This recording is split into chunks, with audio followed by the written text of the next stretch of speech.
ॐ त्यक्त्वा कर्मफलासङ्गं नित्यतृप्तो निराश्रयः कर्मण्यभिप्रवृत्तोऽपि नैव किञ्चित् करोति सः। ओम श्री परमात्मने नमः। भावार्थ: कर्मफलाची आसक्ती सोडून देऊन सदैव समाधानी असलेला, फलाभिलाषी वृत्तीचा आश्रय न घेणारा, कर्म करण्यात गुंतलेला असून तो काहीही कर्म करीत नाही, तो नेहमी कर्मबंध मुक्तच राहतो। त्यागी शोभा जगत में करता है सब कोय, हरिया गृहस्थी संत का भेदी विरला होय।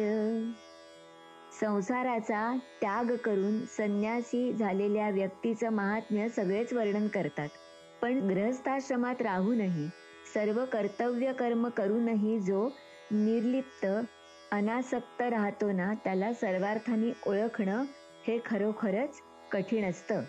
मुळात असं राहणंच कठीण असतं। जसं कमळाचं पान पाण्यात उत्पन्न होतं, पाण्यातच राहतं, तरीही ते पाण्यापासून अलिप्त असतं की नाही, तसंच मनुष्य योनीत म्हणजे कर्मयोनीत जन्म घेऊन कर्ममय जगात राहून कर्मापासून अलिप्त अनासक्त राहणं खरोखरच कठीण असतं। असं जो राहतो ना, त्याला भगवंत मागील श्लोकात बुद्धिमान योगी असं म्हणतात। या श्लोकात भगवंत कर्मयोगाने सिद्ध झालेल्या महापुरुषाचं वर्णन करत आहेत। त्यक्त्वा कर्मफला संगम। त्यक्त्वा म्हणजे त्याग करून, सोडून देऊन। कशाचा त्याग करतो? तर कर्म फल आसंग। संग म्हणजे आसक्ती आणि आसंग म्हणजे तीव्र प्रचंड आसक्ती। कर्म आणि कर्मफलाप्रती तीव्र आसक्ती। ज्ञानी व्यक्ती फलाची अपेक्षा न करता कर्म करत असते, पण सर्वसामान्य व्यक्ती फलाच्या अपेक्षेनेच कर्म करत असते बरं। सिद्ध महापुरुष ज्ञानी व्यक्तीची कर्मामध्ये, कर्म करण्याच्या साधनांमध्ये आणि कर्मफलामध्ये लेश मात्र आसक्ती नसते, त्यामुळे तो कर्मफलाचा हेतू होत नाही आणि त्यामुळे कर्मफलबंधही निर्माण होत नाही। ही गोष्ट आपण एका उदाहरणावरून समजावून घेऊ। युद्धात सेना लढते, ती विजयाच्या अपेक्षेनेच की नाही, पण विजय झाल्यावर तो विजय राजाचा किंवा नेत्याचा मानला जातो। असं का? तर लढण्यासाठीची प्रेरणा, सामुग्री, नेतृत्व राजानेच दिलेलं असतं की नाही, त्यामुळे ते फल राजाला मिळतं। राजाच कर्माचा हेतू होतो। तसंच सर्वसामान्य व्यक्तीबाबत घडतं। शरीर, इंद्रिय, मन आणि बुद्धी हे जीवासाठी कर्म करत असतात, त्यामुळे जीवाचा आणि कर्मफलाचा संबंध येतो आणि हा जीव कर्मफलाचा भागीदार होतो। पण कर्मयोगी महापुरुषाच्या बाबतीत हे घडत नाही बरं। त्याची सर्व कर्म ही ईश्वरार्पण वृत्तीने केलेली असतात ना, म्हणून तो मुक्त असतो।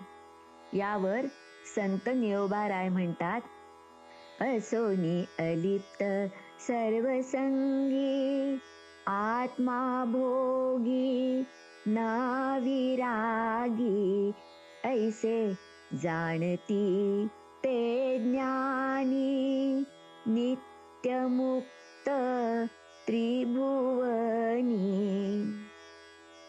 कोणत्याच प्रकारचा संग नको म्हणून संत निळोबाराय तर दया, क्षमा, शांती यांचाही संग धरू नये असं म्हणतात।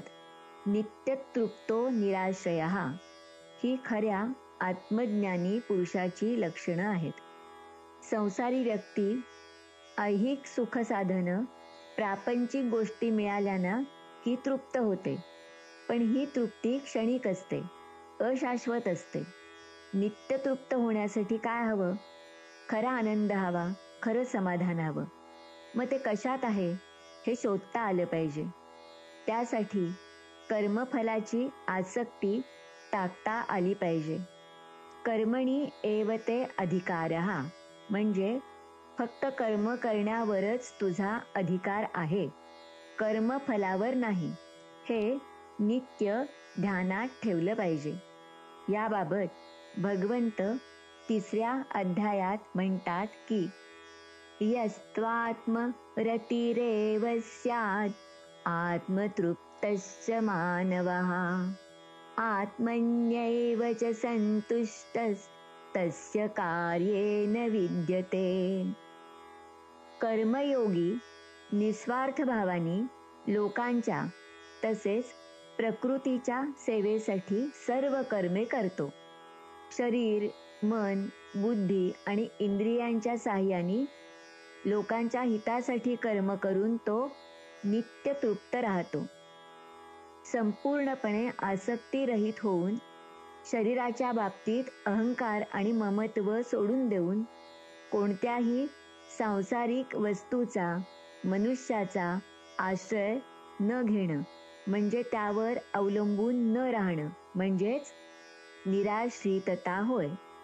आसक्ती, अहंकार, ममत्व या भावनांचा सर्वस्वी अभाव होणं म्हणजे निराश्रय होणं. असं झाल्यावर मनुष्य पूर्णकाम होतो. त्याला परमानंदाची प्राप्ती होते. तो निरंतर आनंदात मग्न राहतो. हे सज्जनांना, संतांना समजलं होतं. तुकाराम महाराज म्हणतात, आनंदाचे डोही आनंद तरंग, आनंदाची अंग आनंदाचे.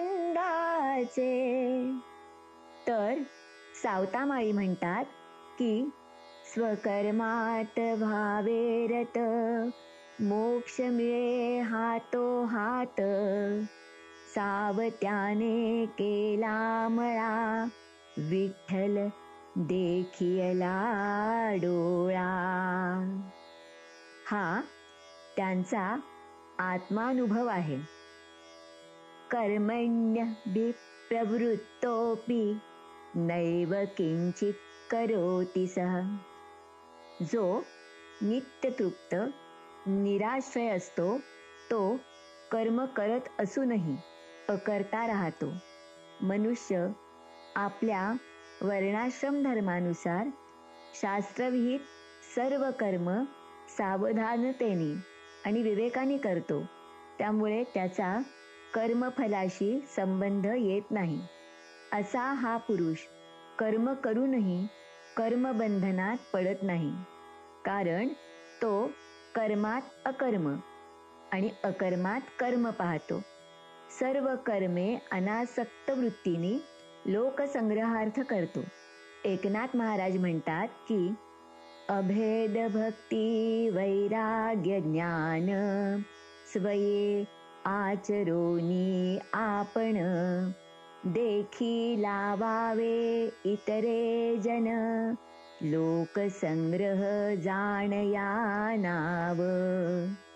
तर स्वामी स्वरूपानंद आपल्या अभंग ज्ञानेश्वरीत म्हणतात की देखे सर्वथैव देही जो उदास, फळ भोगी आस नाही जासी, अखंड उल्हासे जो का रात्रंदीन, जाहला तल्लीन आत्मानंदी, संतोषाच्या घरी स्वबोध पक्वाने, जेवितान म्हणे पुरे ऐसे.